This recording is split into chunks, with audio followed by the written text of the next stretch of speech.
नमस्कार आदाब, आप देख रहे हैं नेक्स्ट न्यूज ग्लोबल और मैं हूं आपके साथ वाजिद अली। कहते हैं ना, जब गीदड़ की मौत आती है तो वो शहर की तरफ भागता है।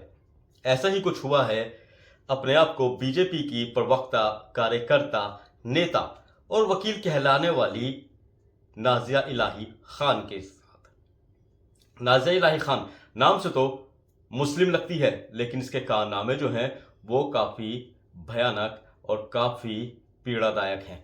हाल ही में नाजिया इलाही खान ने कई बार जो है मुस्लिम लोगों के ऊपर टिप्पणी करी और ऐसी सी टिप्पणी करी जिसमें उसने कहा कि मुस्लिम लोगों को रोज़गार नहीं देना चाहिए, जॉब से वंचित कर देना चाहिए, यहाँ तक कि इन्हें हिंदुस्तान से निकाल देना चाहिए।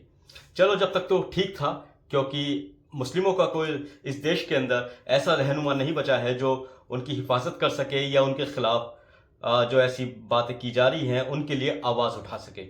लेकिन नाजिया इलाही खान ने बातों ही बातों में बोलेपन के अंदर एक ऐसी बात कह दी जिसके बाद ये मुद्दा जो है इंटरनेशनल लेवल का बन गया और नाजिया इलाही खान के लिए देश भर के कई थानों के अंदर शिकायतें दर्ज होने लगी, मुकदमे दर्ज होने लगे।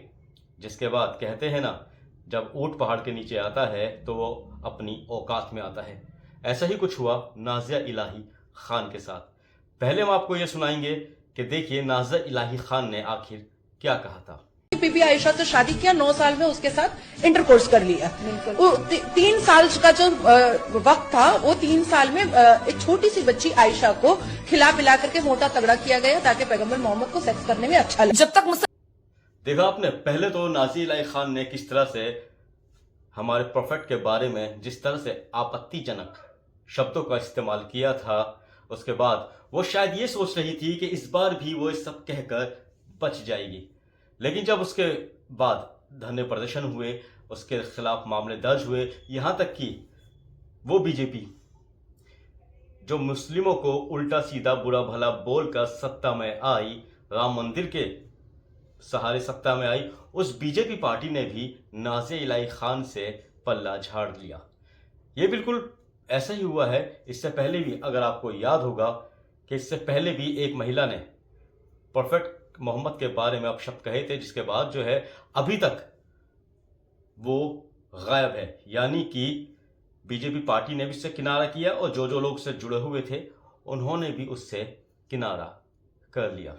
ऐसा ही अब हुआ है नाजिया इलाही खान के साथ। लेकिन जिस तरह से जब नाजिया इलाही खान को लगा कि अब मैं फंसने वाली हूँ, मैं जेल जाऊंगी, उसके बाद उसने एक पॉडकास्ट पे अपना नया बयान दिया। सुनिए उस बयान में वो क्या कह रही है। अगर अभी पैगंबर मोहम्मद सल्लल्लाहु अलैहि वसल्लम होते तो शायद वो नाराज हो जाते इन लोगों से, क्योंकि पैगंबर मोहम्मद सल्लल्लाहु अलैहि वसल्लम तो वो थे जो अपनी बेटियों के लिए सर की पगड़ी बिछा दिया करते थे, नजरें झुकी होती थी जब वो औरत से बात करते थे, जबान उनके जो है वो नरम होती थी, आवाज जो है वो बहुत धीमी होती थी जब वो किसी महिला से बात करते थे। तो ये कौन से लोग हैं जो मुझे गालियां दे रहे हैं?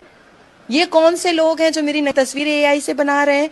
ये कौन से लोग हैं जो मुझे अभद्र इतनी ओछी और गंदी गाली दे रहे हैं? ये कौन से लोग हैं जो मेरी माँ को गाली दे रहे हैं? ये कौन से लोग हैं जो मेरे अब्बा को गाली दे रहे हैं? ये कौन से लोग हैं जो मेरी माँ के शब्दों से एक एक कपड़े और बॉडी के एक एक पार्ट्स इन्होंने घीट दिया है? ये कौन सा इस्लाम इनको इजाजत दे रहा है? संविधान तो नहीं दे रहा है, लेकिन क्या इस्लाम इजाजत दे रहा है? आप मुझे इस्लाम सिखाने निकले हैं ना कि मुझे ऐसी बात नहीं बोलनी चाहिए थी। ये फैसला कोर्ट पे छोड़ दीजिए, मैं साबित करूंगी कि वो एआई जनरेटेड है। कहते हैं ना, अब पछताए क्या हो जब चिड़िया चुग गई खेत। ऐसा ही कुछ हुआ है नाजिया इलाही खान के साथ। अब जितनी भी वो अपने आप को प्रोफेट मोहम्मद की भक्ति में लीन बताए या फिर ये बताए कि वो प्रोफेट मोहम्मद के बारे में उसने कुछ अपशब्द नहीं कहे थे, लेकिन जो सच्चाई है वो खुलकर सामने आ गई है। भले ही वो कह रही है कि वो वीडियो जो थी एआई जनरेटेड थी, लेकिन उसकी जो पुरानी और भी वीडियो है उससे साफ जाहिर होता है कि उसके अंदर जो है मुस्लिम समुदाय के खिलाफ कितना जहर भरा हुआ है, जिसको लेकर अब आवाज़ें भी उठने लगी हैं। हाँ, इतना तो तय है कि जो एफआईआर दर्ज हुई हैं उस पर कोई ना कोई एक्शन तो ज़रूर होगा, जिसके डर से अब नाजिया इलाही खान खुद को बचाने की पुरजोर कोशिश कर रही है। इसलिए हम कहते हैं कि अमन और शांति बनाए रखने के लिए ऐसे शब्दों से बचना चाहिए जिससे मुसीबत बढ़ सके। आप देखते रहिए, बने रहिए नेक्स्ट न्यूज़ ग्लोबल के साथ।